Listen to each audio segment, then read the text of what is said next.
I created just a real short PowerPoint for this section of the textbook.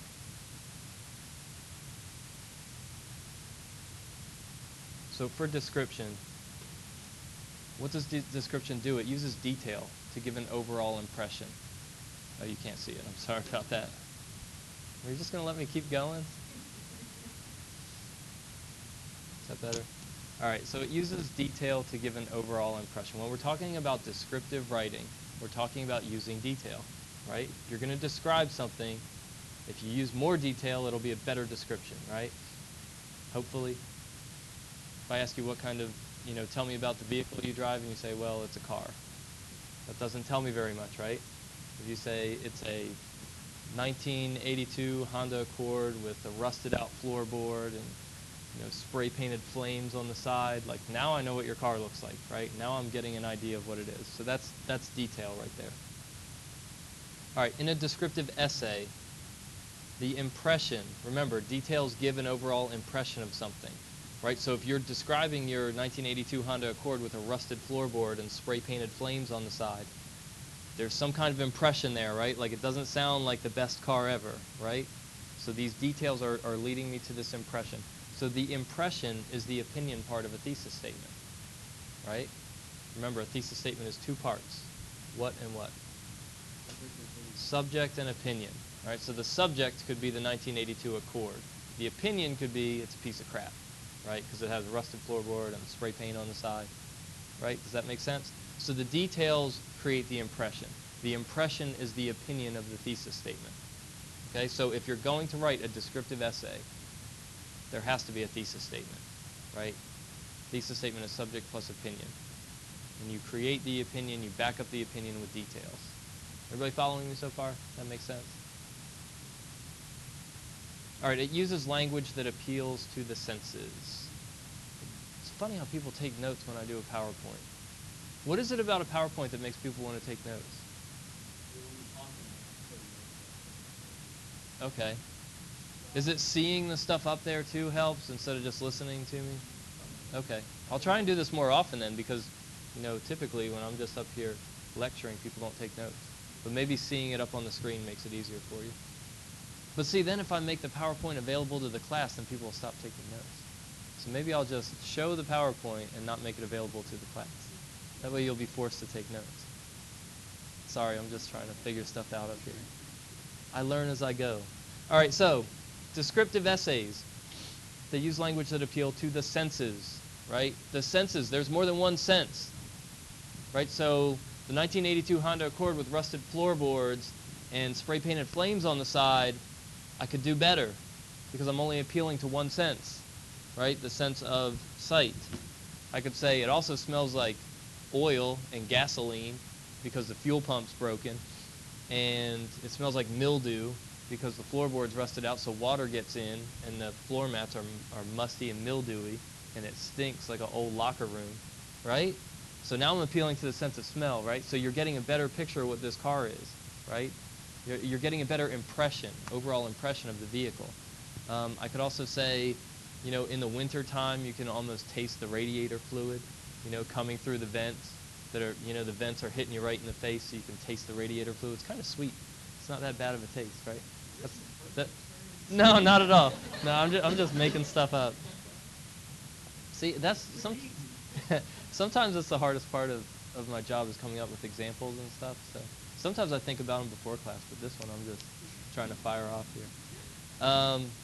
So you could talk about the sense of taste, even if you're describing a car, right? There are things that you could taste. You could taste the mustiness in the air of the car when you get into it, right? That's possible. What else? Sense of smell, we kind of talked about that. It smells like gasoline. Say it again. Sound, yeah. When I apply the brakes, it squeaks, and it sounds like nails scratching on a chalkboard, right? Pieces of crap vehicles, that's what they do. What else? Sound. Oh, touch. Okay, so, the plastic on the steering wheel is coming off, and it's really rough, whereas it used to be smooth and nice. And, back in the 80s when I applied Armor All to it every week, it was very nice, but now it's all dry rotted and bumpy and scratchy on your hands. See? So if you appeal to all five senses, you create a much better impression of whatever it is you're trying to describe. Okay? That doesn't mean you always have to, okay? If you're describing, I don't know, a classroom, maybe there is no real smell. Sometimes the lack of a smell is worth noting, right? Like it just doesn't smell like anything. Sometimes that's worth it to say, or it doesn't taste like anything, or it doesn't feel like anything. Sometimes that's worth saying if you can't think of something. But the more senses that you can appeal to, the better impression you create. Does that make sense? So try to go for all 5 if you can. 5 senses? Actually, the 6th sense would be like, how does it make you feel, like internally, emotionally? That's description. You know, even though the car is a real piece of crap, I actually love it, and it makes me feel like I'm at home when I'm sitting inside of it, right? You could say that. And that's part of description, all right? So think about it. 5 senses plus the 6th sense, how it makes you feel. All right, what kind of words appeal to the senses? Adjectives are really good. Adjectives are words that describe. That's the definition of an adjective, right? An adjective is a word that describes.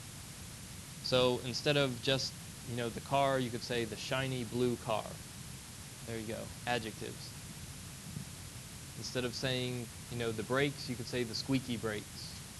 Instead of saying the floor mats, you could say the musty floor mats. Those are adjectives to describe. Adverbs are good as well. Adjectives and adverbs. Adverbs are ly words. So sometimes if I said, I think I just used one, the shiny blue car, so shiny and blue would be both adjectives, but the exquisitely shiny blue car, all right, that would be an adverb there at the beginning that would help to describe. Strong verbs are good too. Strong verbs are good. I have an example down here. All right, the fiery peppers in the burrito torched my mouth rapidly, and the tears filling my eyes made it difficult to find my cold glass of water. That's pretty descriptive, right? So what do we have? Fiery peppers. Fiery is an adjective, right, describing the peppers. Torched my mouth. Didn't just burn my mouth. Torched my mouth, right? Torched is a strong verb. That's a strong action word, and that helps to describe what's going on, right? I could say it burned my mouth, but don't you think torched is a little bit stronger? Okay. Torched my mouth. How did it torch it? Rapidly. Those ly words, that's an adverb. So it didn't just torch my mouth, it torched it rapidly. You could say quickly if you wanted to. All right, but those are adverbs, and they help to describe too. And the tears filling my eyes made it difficult to find my, what kind of glass of water? Cold glass of water, right? So describing the glass of water. Does that make sense? So strong verbs, adjectives, and adverbs are all good for description. Okay, objective versus subjective description. Anybody know the difference between objective and subjective?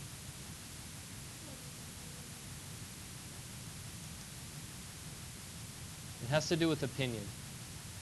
It has to do with opinion. If something's objective, is that related to opinion? No.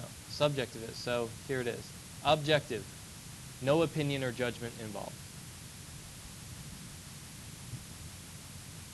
No opinion or judgment involved with objective description.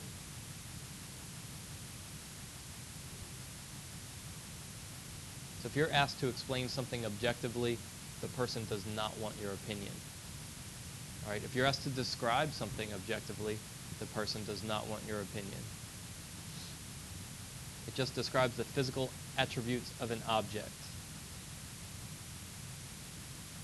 So if I said take a semi-automatic rifle, for instance, and I said describe it objectively, you would say, well, it's about 2 feet long, it's black, it's made of metal, it's about 14 pounds, it has a handle and a trigger, right? Semi-automatic rifle, that's an objective description. Does that make sense? It makes no judgment or opinion about the thing being described. It just describes the physical attributes.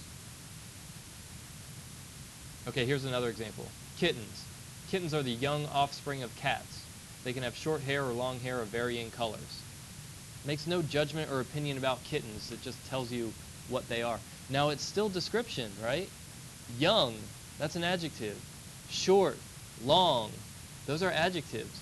So it's still describing something, but there's no opinion involved. Does that make sense? Yes?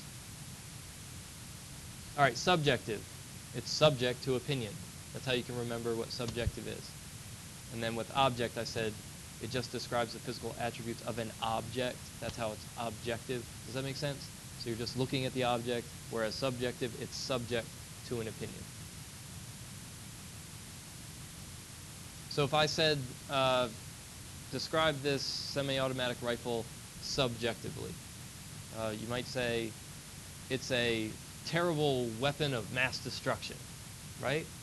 Well, terrible, that's an adjective, but it's making a judgment call based on a piece of metal, right? So it's taking your opinion and putting it onto the object itself. Does that make sense? So if you use a word like terrible, you've now gone from objective to subjective because there's opinion involved. Does that make sense? All right. For kittens, I have an example. Kittens are cute and cuddly. Cute and cuddly are adjectives. Not everybody thinks kittens are cute and cuddly, right? Some people hate them. I don't know how you could hate a kitten. I don't really like cats, but you could hate a cat, maybe not a kitten. But still, do you see how that's subject to opinion, whether something's cute and cuddly? All right, descriptive essays. How could they be organized? We've looked at 2 other strategies for writing so far. Does anybody remember what they were? The other strategies we looked at from last week. Yeah, the strategies we used. You could say they're types of essays. Compare and contrast, cause and effect. And we didn't get too much into how those essays could be organized. We just said that they're tools, right? We're doing expository writing in this class, which is writing based on a... You want to take a guess? Expository writing is writing based on a... Yes, it's based on an argument, so it has to have a what? You're right. Thesis statement, yes. So expository writing is the writing we do in this class. It's based on a thesis statement, all right? Using cause and effect relationships or compare and contrast, those are tools you can use to support a thesis statement, all right? So right now I'm kind of going back to last week a little bit, all right? I'll come back to the description, but it seems like we need to cover this. So we didn't really talk about how a cause and effect essay could be organized or how a compare and contrast essay could be organized. Actually, we did. We talked about block pattern versus alternating pattern, right? So for compare and contrast, we said you could go back and forth between 2 things, or you could do everything about subject A and then everything about subject B. Cause and effect, in your book, it showed 3 different ways that you could organize a cause and effect essay. So what I want you to understand is these strategies can be used as an entire essay by themselves. You could have an entire essay dedicated to comparing and contrasting 2 things. You could have an entire essay dedicated to explaining the cause and effect relationship of one thing, all right? Or you could have an entire essay dedicated to description, describing one thing and giving an overall impression of one thing. You could have entire essays dedicated to each one of those strategies. Or you could have just a regular expository essay, which is persuasive in nature. It's an argument because it's based on a thesis statement, and it could use any combination of these strategies that we're discussing. Okay? So you could have an essay that argues for, what's the example I use?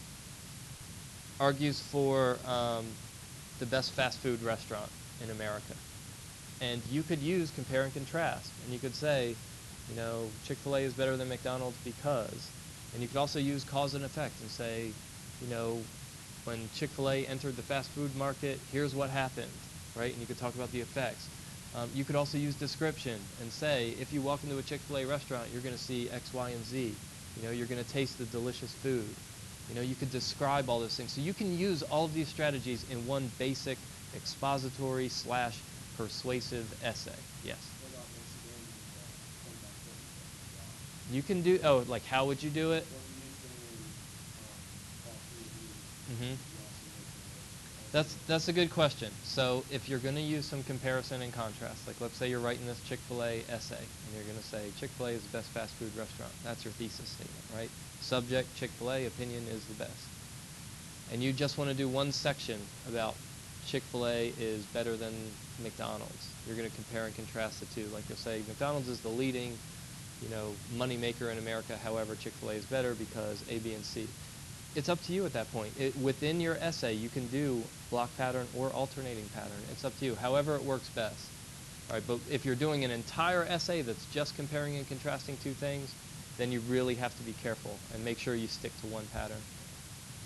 You could have two different sections in the essay where you do alternating pattern, where you're comparing two things, but then maybe you compare it to something else and do block pattern. Does that make sense? So these are tools for you to use. They can be entire essays, strategies, or essay patterns on their own, but they could also be incorporated into just a regular persuasive essay. Does that make sense? So do you see how description could be persuasive? You know, if I'm writing this essay on Chick-fil-A and I say it's the best fast food restaurant in America, one of the reasons is they have the best food. Well, at this point, description might be a good strategy, right?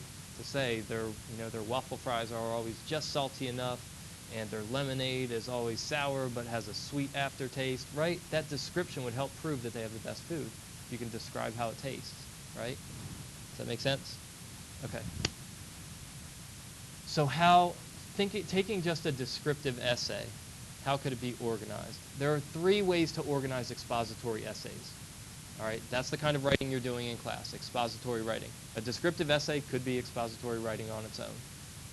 And with all expository writing, there are three ways to organize. So how would you organize a descriptive essay? Well, it depends on how you want to do it.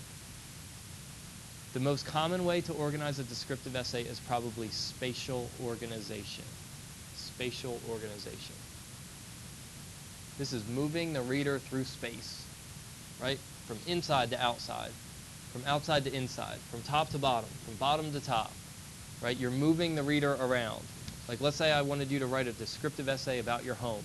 You might start outside of the home and describe the lawn, then describe the front door, then the foyer, then walk me through the kitchen, and then take me upstairs, right? That's spatial organization. If you're going to describe something, that's a pretty good way to do it, okay?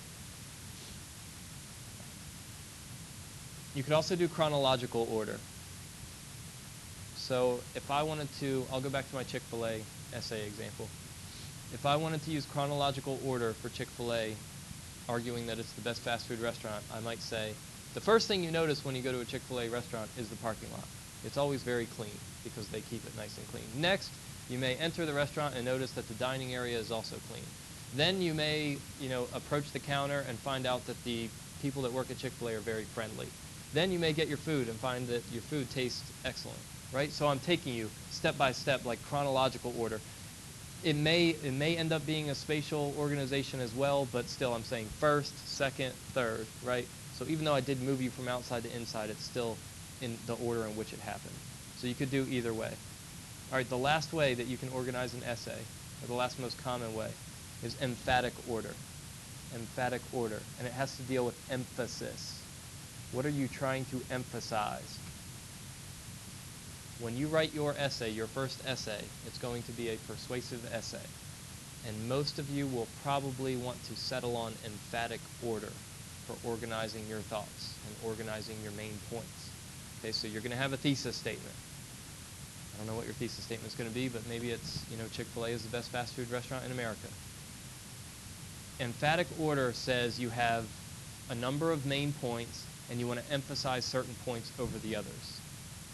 Okay, so let's say my three main points for Chick-fil-A being the best fast food restaurant are going to be price, taste, and service. Let's say I have three main points to back up my thesis statement. I want to go through these and think which one is best and which one is not the best. They have to be three good points, or else I wouldn't include them in the essay. But to varying degrees, some are going to be better than others.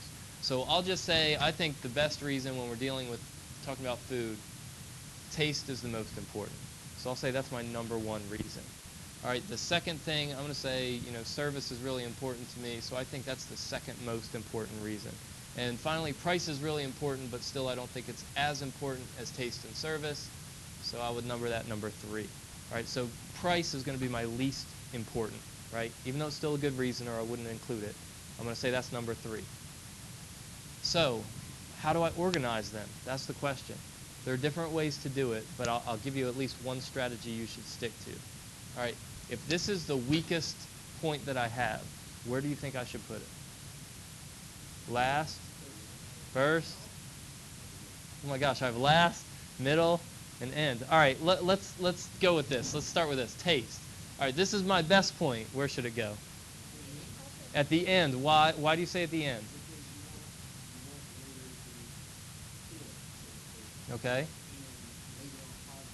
Leave it on a positive note. So leave the reader with your strongest point. Like, if you didn't agree with me until this point, this was going to do it for you, right? This will push you over the edge. Good. Anybody have a different opinion of where to put it? You're allowed to have a different opinion. Okay, strongest point typically goes first or last. Okay, you either lead off with your best point and try and get your reader on board right from the start, or you leave them with the strongest point. All right, so basically what that means is your weakest point, it's best to bury it in between your two stronger points. Okay? If it makes the most sense to start out with a really strong point or end with a really strong point, that means your weakest point should probably be buried in the middle. Okay? It doesn't mean it's not a good point. It just means either lead with your strongest or finish with your strongest, so that kind of leaves your weakest point to be buried somewhere in the middle. Does that make sense? If you want to start with a good impression and leave a good impression, make your weakest point somewhere in the middle. So that would be emphatic order. So for a descriptive essay, you're not going to see that as much. Typically, it's going to be spatial. If you're describing something, you move somebody through space, or chronologically, you might walk them through a progression. So you won't typically see emphatic order for descriptive essays, but for your persuasive essay, which is going to be the first essay you write, emphatic order is the most common and probably the most logical choice for you. All right, when you're trying to persuade someone, you're going to come up with an opinion. You're going to have main points to support your opinion, and then you have to put some thought into how you're going to organize those points. All right, if I'm just up here spitballing and saying Chick-fil-A is the best because, well, they have good prices, their food tastes good, and their service is great too. I could present it in that same order to the reader, but it may not be as good as if I really think through what are my strongest points, why are they strongest, where should this one go, where should that one go. Does that make sense? So put a little thought and effort into how you organize your essay, how you organize the support for your thesis statement. Does that make sense? Yeah. All right, we have an example essay to look at. I'm going to come around and hand out your example essay. So take a few minutes. It's not very long. It's the front and back of this sheet. For people that are viewing online, they can find it in the week 4 folder. There's a document in there, and I'll put it in there for you guys too if you need it.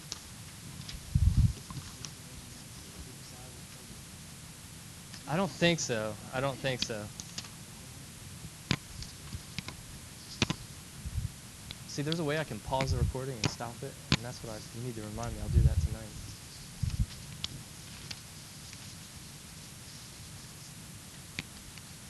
You can fast forward though, right? Okay.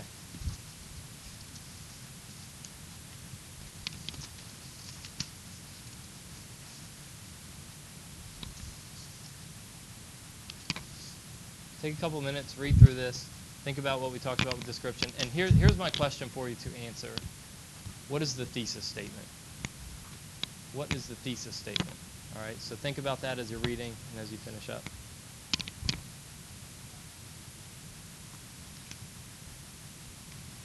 All right, let's talk about this one. Before we identify a thesis statement, going back to the PowerPoint, this is the same stuff we already saw. Do you think this article uses detail to give an overall impression? Yes? Good, then I picked a good one. In a descriptive essay, the impression is the opinion part of the thesis statement. Okay, so we'll get to that in a second. Does it use language that appeals to the senses? Yes. What kind of language? What did you see in the article? Give me specific examples. Language that appealed to your senses. Ghostly nubs. Okay, what sense would you say that appeals to? Yeah, I think so. Sight, for sure. What else did you find? Whirling. Yeah, at the very beginning, this is a restaurant review, and at the very beginning he talks about the way the menu looks, right? You can picture it like a swirling hypno wheel, right? So you can already get this idea of what it looks like, and that could also appeal to like the sense of feel. If you feel dizzy, that's not just sight. That's like a imbalance within your head. So that's definitely appealing to a sense there. Anything else you found that you liked? Formaldehyde and radiator fluid. Okay, especially if you know what those smell like, right? If you've ever smelled those things, you definitely can understand that. All right, so we have language that appeals to the senses. Good. And we just said we have some verbs, some adjectives, some adverbs. All right, objective versus subjective. Remember, objective is just describing the object itself, not developing an opinion. Subjective is subject to an opinion.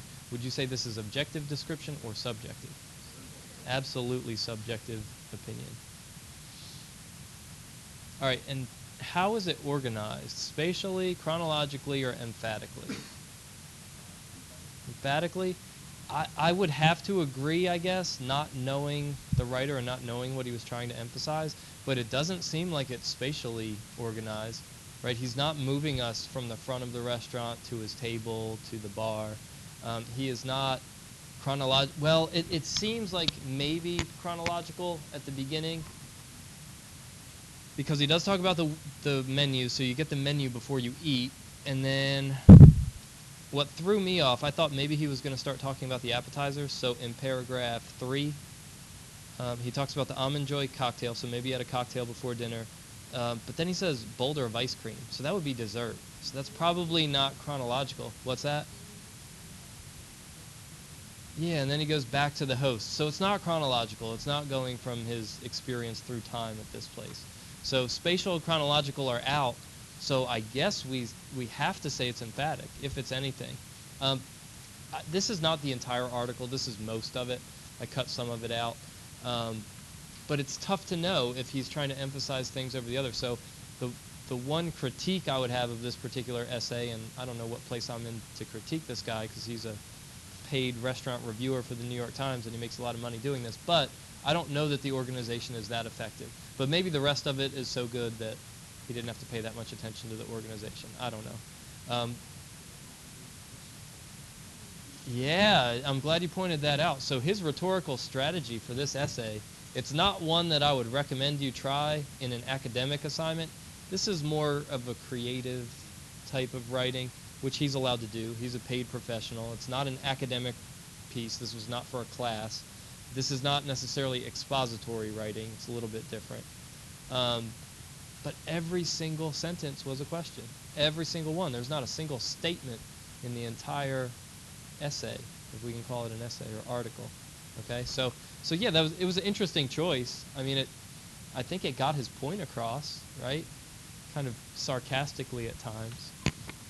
All right, so as far as organization goes, it's hard to tell, but it's definitely not spatial and it's not chronological, so if we had to pick, emphatic is probably the best choice.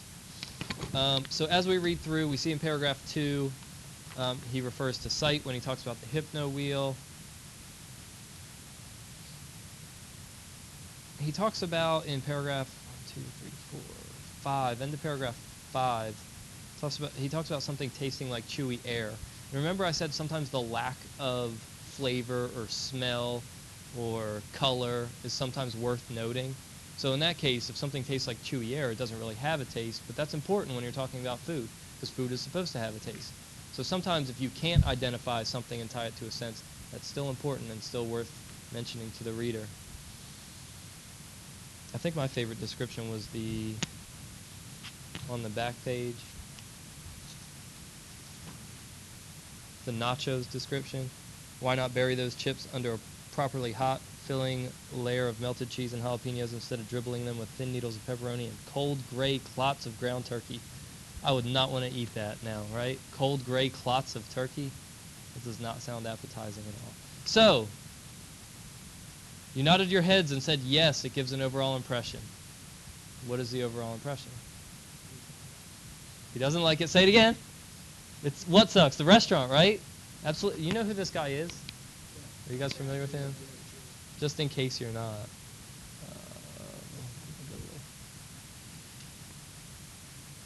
There he is. That guy. That's who it is. That's his restaurant in New York. So that's the impression I got. All right. The impression I got from the writer is that the restaurant sucks. It wasn't just the food, right? Because he talks about the host and the service was not very good. You know, the menu was not good. So it wasn't just the food itself. It was the entire restaurant. It was a negative impression of the restaurant. So what's the thesis statement? Yes. Yeah, the American kitchen is bad. That's it. Or sucks, right? This restaurant sucks. That's a thesis statement. Now, that is not an explicit thesis statement because you can't find it in there. You can't underline that sentence. The closest you could get might be the second to last sentence on the back. Does this make it sound as if everything at Guy's American Kitchen and Bar is inedible? I didn't say that, did I? So that's not a statement, first of all, so it really can't be a thesis statement. He does, but still, this doesn't even sound like greasy, sloppy food. It just, I mean, cold gray clots of ground turkey. And that doesn't even sound appetizing. But the closest you could get to a thesis is maybe the last sentence if you had to identify one, but this is probably more implicit or implied, right? You read the whole thing, you get the overall impression, and now you can imply that his overall opinion of the subject, which is the restaurant, the opinion is that it sucks, it's no good. Does that make sense? Okay, good. Sometimes. It doesn't sound like this one's very good. I don't know that I'd want to eat there. All right, let me see if I have anything else for you. I do. We have another article to read. There are 3 sections from the textbook that are assigned to you for this week.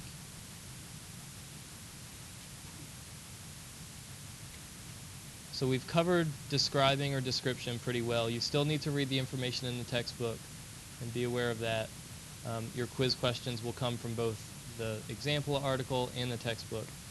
Now I want to talk about this strategy here. This is another strategy for writing. It's called defining. And in order to do it, I have another article for you. This is actually from today's New York Times, and it's a little bit more difficult of an article to digest, but I'll give you some time to read it, maybe 10 or 15 minutes, and then we'll talk about it. Actually, before we do that, open up your books to page 356, just so we can read the introduction on defining or definition. 356.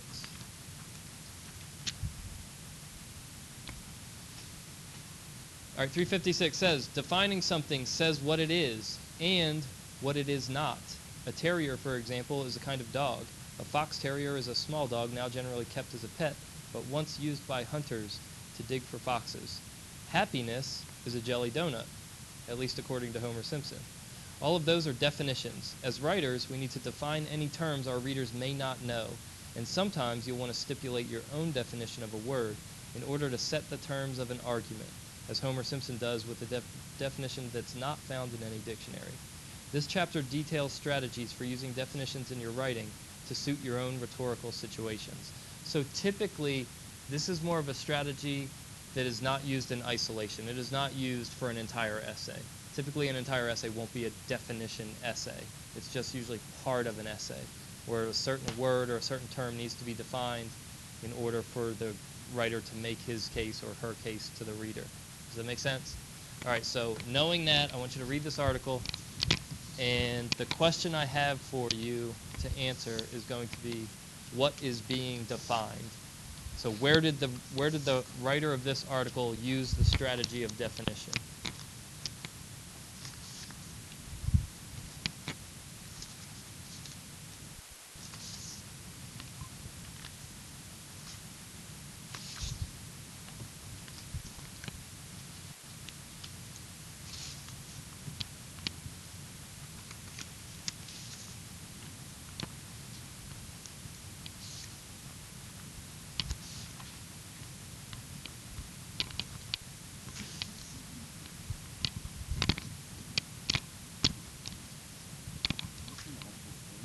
Yeah, that's from today. That's from this morning's newspaper. Oh, wait, today's the 9th, isn't it? So that's yesterday's. I'm sorry. That's from yesterday. I found it this morning.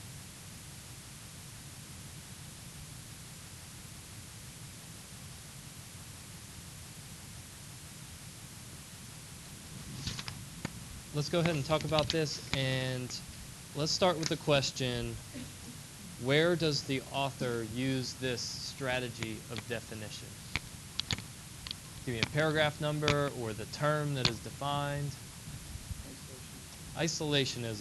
Do you have a paragraph for me? Okay. Let's go with number 7. Let's go with number 7. It is right here. Bottom of the first page. Isolationism is not just an aversion to war, which is an altogether healthy instinct.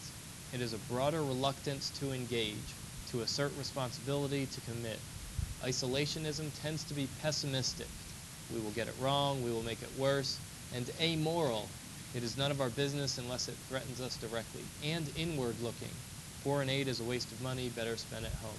Now, that is the definition put forth by the author. If you look up the word isolationism, this is what you'll find, or something similar to it depending where you look it up.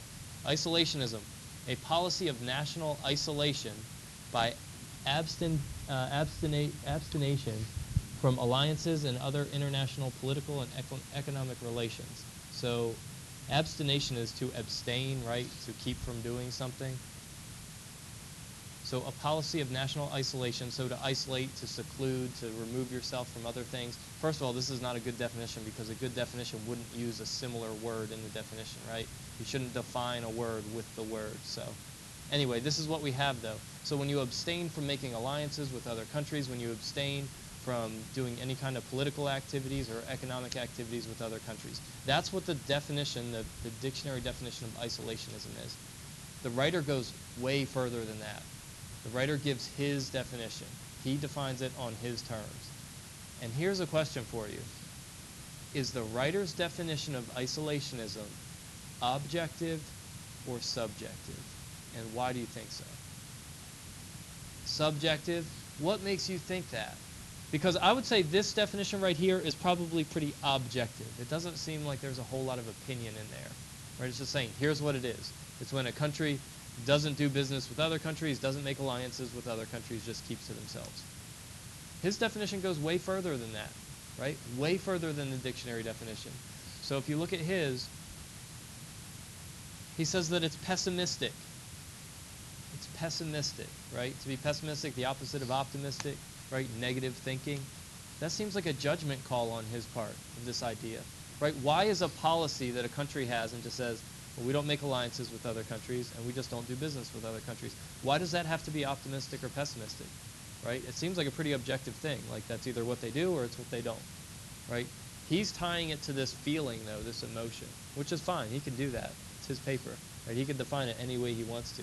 But beyond pessimistic, he also says it's amoral, right? It has nothing to do with morality, right? It doesn't take morality into consideration. Like sometimes there's a right and a wrong thing to do.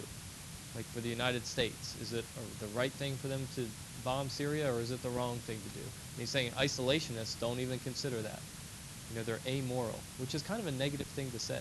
But, like if you call someone amoral, that says like you have no sense of right and wrong. So it seems like this is a subjective definition, and that's going to happen, right? When writers use definition in essays, typically they're trying to support a thesis statement of some sort, so subjectivity might play a part in it. Right? It's going to be different from the dictionary definition, which is going to be more objective. Does that make sense? So good, we found that. All right, the tough question then. What is the thesis statement?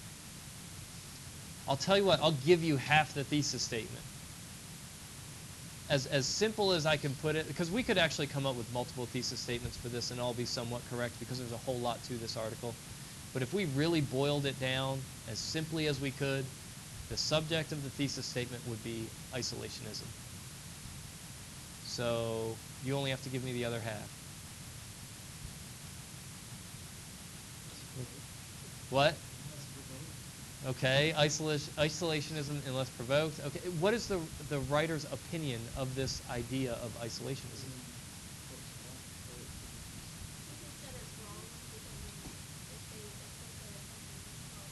Mm-hmm.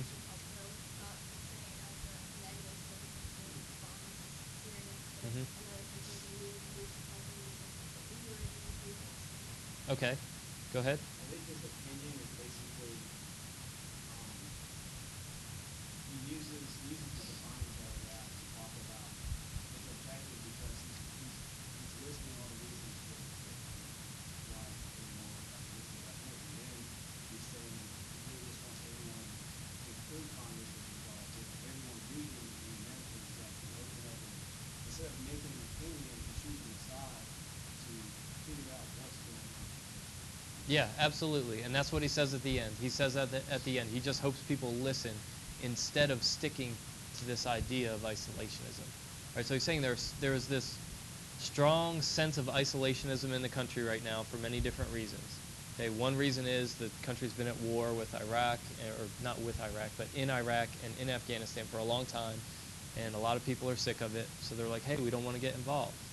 And he's saying that's one cause of this idea of isolationism, right? It's one cause of this, I don't know, expansion of isolationism within the country. And he's worried that because of that, people aren't going to listen to Congress and the president's arguments for going to war. So that's very true.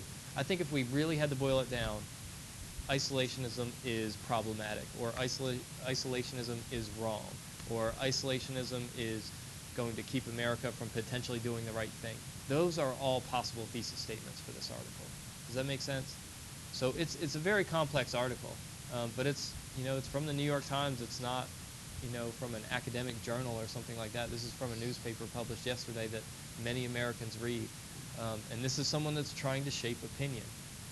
It seems like he is for military action rather than against it, if you read his argument there. But it's interesting, and the reason I really want to bring this up is because tomorrow night, Tuesday night, the president addresses the nation concerning the bombing or the military action in Syria. That's going to be tomorrow night.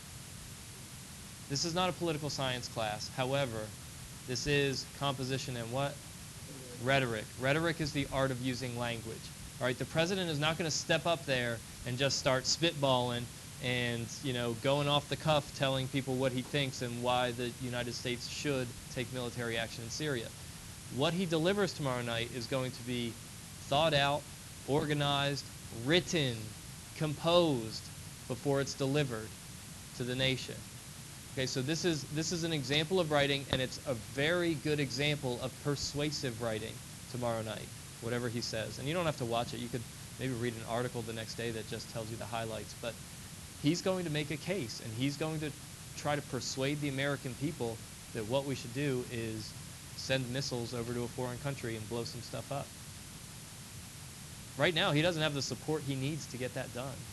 So he really has to persuade. So if you get a chance to watch tomorrow night, think about how he's doing it with language, right? Because that's really all we have to convey our ideas. So he's got these ideas that he wants to convey to the nation. Let's see how he does it. Let's see if he's effective or not. Let's see if he uses, oh, I didn't ask you this. In that article you just read, what is the other strategy that's used besides defining? You should have seen another one in there, right off the bat. Compare and contrast, right? The author is comparing the United States pre-World War II to the United States right now. So the United States pre-World War II was sick of war too. They got done with World War I, and that killed a whole bunch of people, and they were saying we don't want to get involved again. That was terrible, right? Well, there's your compare and contrast, right? And the author does contrast and say, Roosevelt or Obama is not Roosevelt, and this is not 1940. However, there still are some similarities. So that strategy was used in that paper as well. So if you get a chance to watch the president's speech, or if you read something about it, think about the strategies that he uses. Maybe he's going to just simply appeal to our emotions of what's right and wrong, and talk about the children that died over there. That's an emotional appeal, and sometimes that works to persuade people. Maybe he's going to use something else. I don't know. Maybe he'll use cause and effect, compare and contrast. Maybe he'll set a definition of what is right. What does it mean to be right? I don't know what he's going to do. But he's going to use some kind of techniques to try to persuade. And that's going to be a really good, I guess, current example for you guys to follow. All right, so maybe we'll get to talk about it next week. I don't know. All right, that's it. You have a quiz due by Monday.